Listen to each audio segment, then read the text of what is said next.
जिजाऊसाहेब आणि शिवाजीराजे शहाजीराजांना भेटण्यासाठी बंगळुरास गेले. शहाजीराजांचा मुक्काम तिथे होता. तेथूनच ते आपल्या कानडी मुलुखातील जहागिरीचा कारभार पाहत होते. पुण्याहून ही मायलेकरे बंगळुरास आली.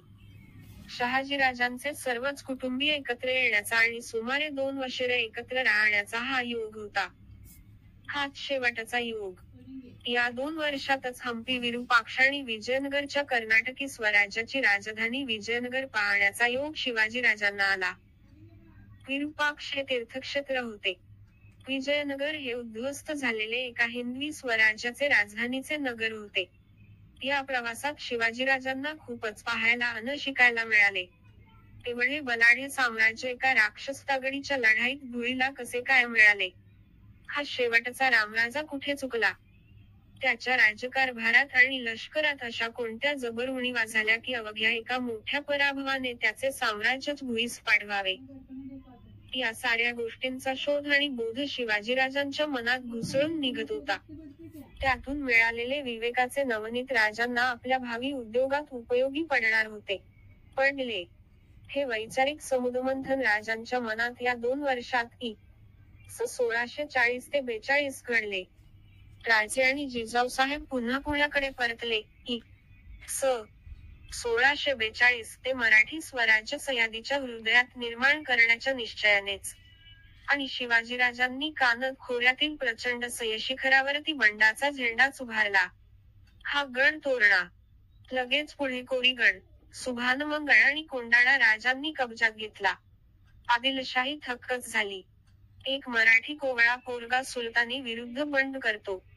कुठून आलं हे बळ? हे मोडलंच पाहिजे. या विचाराने महंमद आदिलशहाने एक अत्यंत धूर्त डाव सहज टाकला. या शिवाजी भोसल्याच्या बापालाच जर आपण अचानक छापा घालून कैद केलं तर हे बंड जागच्या जागी संपले. शिवाजी रुमालाने हात बांधून आपल्या पुढे शरण येईल. अन मग पुन्हा कुणीही बंडाचा विचारही करणार नाही. याकरिता शिवाजीवर फौजही पाठवायची. जरूर तेवढा रक्तपात आणि बेचिराखी करायचीच. बस ठरलंच. पण याच वेळी शहाजीला कैद करायचं गरज पडली तर ठारही मारायचं. ठरलं आणि दिनांक 25 जुलै 1648 या दिवशी शहाजीराजांवर वजीर मुस्तफाखानाचा विश्वासघातकी छापा पडला. आपल्यावर काहीतरी घातकी संकट येणार आहे. आणि ते वजिराकडूनच येणार आहे हे आधीच समजलेले असून सुद्धा शहाजीराजे गाफील राहिले. झोपले. आणि वजीर मुस्तफाने त्यांना कैद केले. हातापायात बेड्या ठोकल्या. राजांची रवानगी कैदी म्हणून विजापुरास झाली. ही घटना तामिळनाडूमध्ये मदुरेजवळ घडली. शहाजीराजांना अपमानास्पद रीतीने विजापुरात आणण्याची कामगिरी अफजलखानाने केली.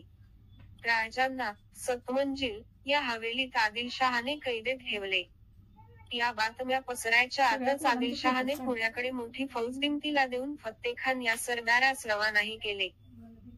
शिवाजीराजा आणि त्याचं लहानसं नवं राज्य कब्जात घेण्याकरता.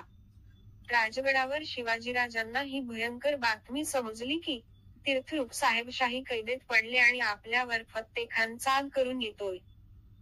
बादशहाचा आता उघड सवाल होता की, बोल पोरा, स्वराज्य हवे की बाप हवा? शहाजीला आम्ही कोणत्याही क्षणी ठार मारू शकतो. तरी मुकाट्याने शरण ये.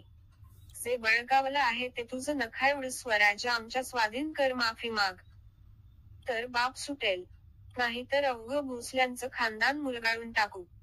हा सवाल भयंकर होता. वडिलांचे प्राण की स्वराज्याचे रक्षण?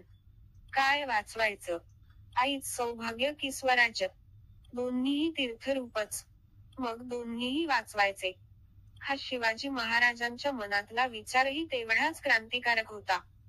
असा विचार करणारा विचारवंत योद्धा इतक्या लहान वयात ज्ञानेश्वरांच्या नंतर 350 वर्षांनी प्रथमच मराठी मातीत उगवत होता. येणाऱ्या शाही फौजेशी जोज द्यायची असा ठाम निश्चय राजांनी केला. राजांच लष्करी बळ चिमुटभर होतं. आक्रमण परात भरून येत होतं.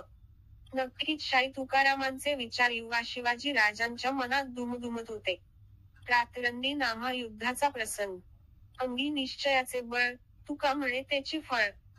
राजे अतिशय विचारपूर्वक आणि योजनाबद्ध आराखडा आपल्या आखाड्यात रेखीत होते. शत्रूच्या जास्तीत जास्त फौजेचा आपल्या कमीत कमी फौजेनिशी पूर्ण पराभव करायचा हाच डाव, हाच संकल्प आणि हाच क्रांतीसाठी सिद्धांत. शिवशाहीर बाबासाहेब पुरंदरे